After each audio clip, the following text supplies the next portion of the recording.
लेकिन मैं हैरान हूं, अचानक यू टर्न ले लिया भाई, ऐसा क्यों किया? ठीक है, आप आंदोलन के मुद्दों को लेकर के इस सरकार को घेर लेते हैं, लेकिन साथ साथ किसानों को भी कहते हैं कि भाई बदलाव बहुत जरूरी है, बहुत साल हो गए, अब नई चीजों को लेना पड़ेगा, तो देश आगे बढ़ता है। लेकिन अब मुझे लगता है कि राजनीति इतनी हावी हो जाती है कि अपने ही विचार छूट जाते हैं। लेकिन जो ये सब कर रहे हैं, अच्छा है, आदरणीय डॉक्टर मनमोहन सिंह जी यहाँ मौजूद है। मैं उन्हीं का एक कोट आज बहुत पढ़ना चाहता हूँ। हो सकता है जो यू टर्न कर रहे हैं वो मेरी बात माने या न माने, मनमोहन सिंह जी की तो बात जरूर मानेंगे। और मुझे आप लोगों को गर्व होना चाहिए। देखिए, मनमोहन सिंह जी ने कहा था वो मोदी को करना पड़ रहा है, गर्व कीजिए। वो तो परिवार में शादी होती है तो भी फूफी नाराज होकर के कहती है मुझे कहाँ बुलाया। वो तो रहता है, इतना बड़ा बड़ा परिवार है तो रहता ही है।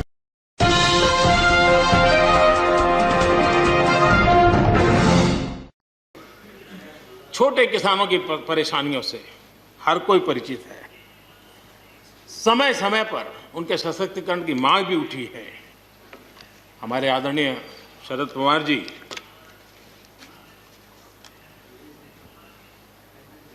और कांग्रेस के भी हर किसी ने, हर सरकार ने कृषि सुधारों की वकालत की है।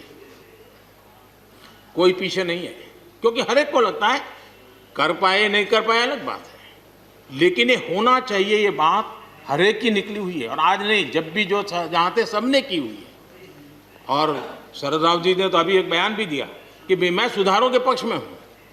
ठीक है, पद्धति के संबंध में उनके मन में सवाल है, लेकिन सुधारों का विरोध नहीं किया है। और इसलिए मैं समझता हूं कि हमें इस विषय में हमारे साथी श्रीमान सिंधिया जी ने बहुत ही अच्छे ढंग से कई पहलुओं पर इस कानून को लेकर के यहाँ पर ये सारी बातें पिछले 2 दशक से लगातार चल रही है, हर फोरम में चली है। ऐसा नहीं है कि कोई हमारे आने के बाद हर ने कहा और हर एक को लगा कि अब समय आ गया, हो जाए, अब समय आ गया।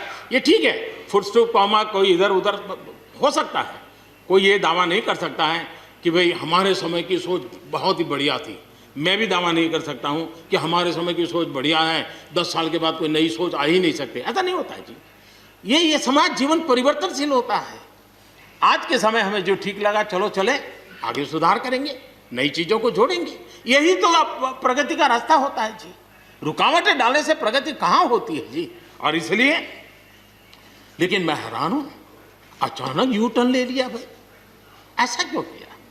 ठीक है, आप आंदोलन के मुद्दों को लेकर के इस सरकार को घेर लेते हैं, लेकिन साथ साथ किसानों को भी कहते हैं कि भाई बदलाव बहुत जरूरी है, बहुत साल हो गए, अब नई चीजों को लेना पड़ेगा, तो देश आगे बढ़ता है। लेकिन अब मुझे लगता है कि राजनीति इतनी हावी हो जाती है कि अपने ही विचार छूट जाते हैं। लेकिन जो ये सब कर रहे हैं, अच्छा है, आदरणीय डॉक्टर मनमोहन सिंह जी यहाँ मौजूद है।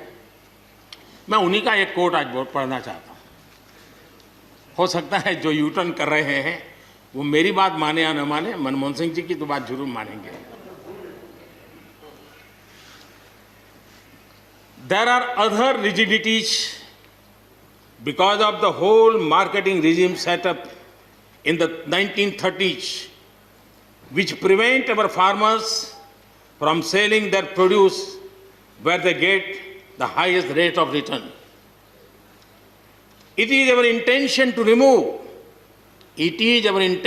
remove all those handicaps which come in the way of India realizing its vast potential as one large common market. ये आदरणीय मनमोहन सिंह जी का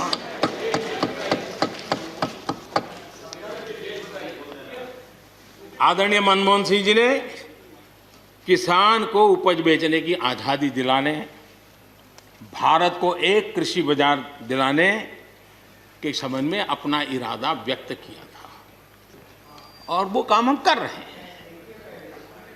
और मुझे आप लोगों को गर्व होना चाहिए। देखिए, मनमोहन सिंह जी ने कहा था वो मोदी को करना पड़ रहा है, गर्व कीजिए।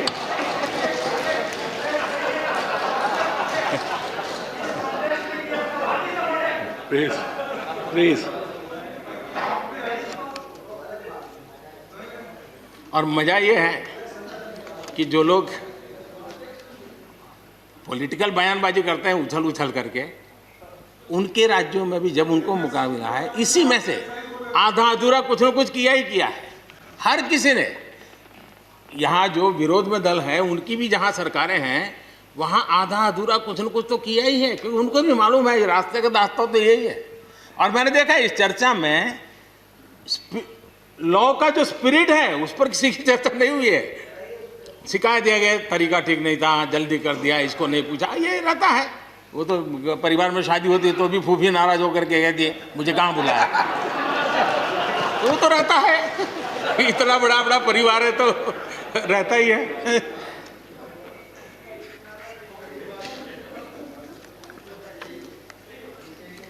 हम कुछ और बातों की ओर भी ध्यान दें। अब देखिए,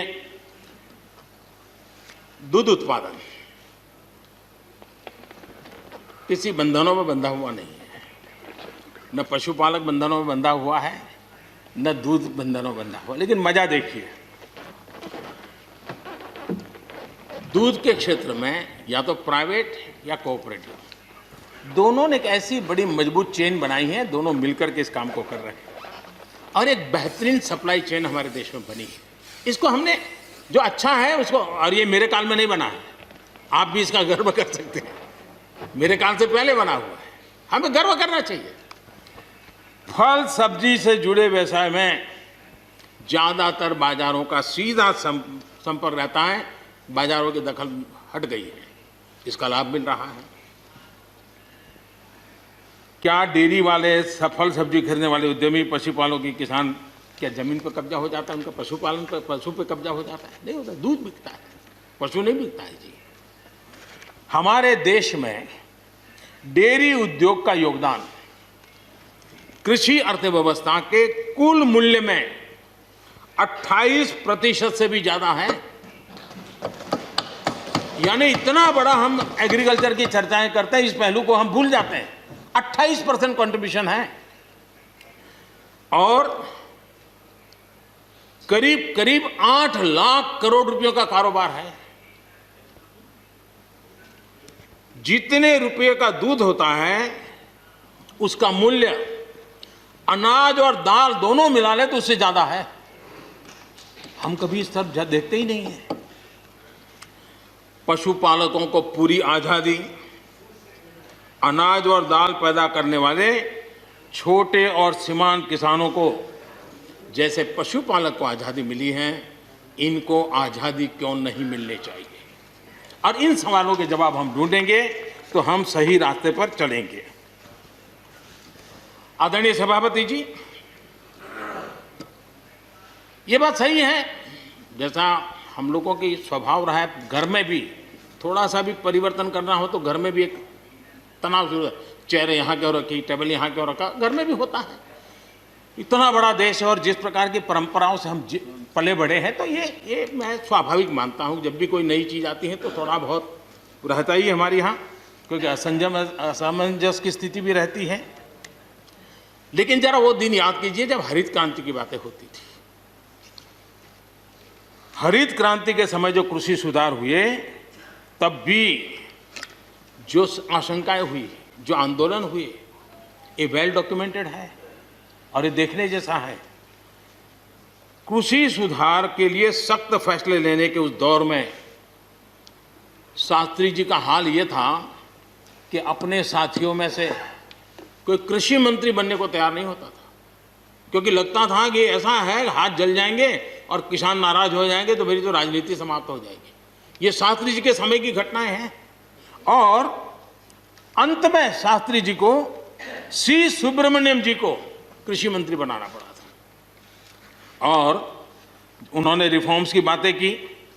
योजना आयोग ने भी उसका विरोध किया था। मजा देखिए, योजना आयोग ने भी विरोध किया था। वित्त मंत्रालय सहित पूरी कैबिनेट के अंदर भी विरोध का स्वर उठा था। लेकिन देश की भलाई के लिए शास्त्री जी आगे बढ़े और लेफ्ट पार्टी जो आज भाषा बोलते हैं ना, वही उस समय बोलते थे। वो यही कहते हैं, अमेरिका के इशारे पर शास्त्री जी ये कर रहे हैं, अमेरिका के इशारे पर कांग्रेस ये कर रही है। सारा चीज जितना आज मेरे खाते में जमा है ना, वो पहले आपके यहाँ बैंक में अकाउंट में था। सब कुछ अमेरिका के एजेंट कह दिया जाता था हमारे नेता, कांग्रेस के नेताओं को।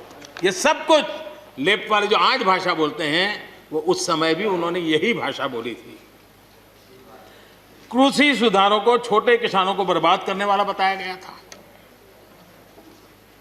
देश भर में हजारों प्रदर्शन आयोजित हुए थे, बड़ा मूवमेंट चला था।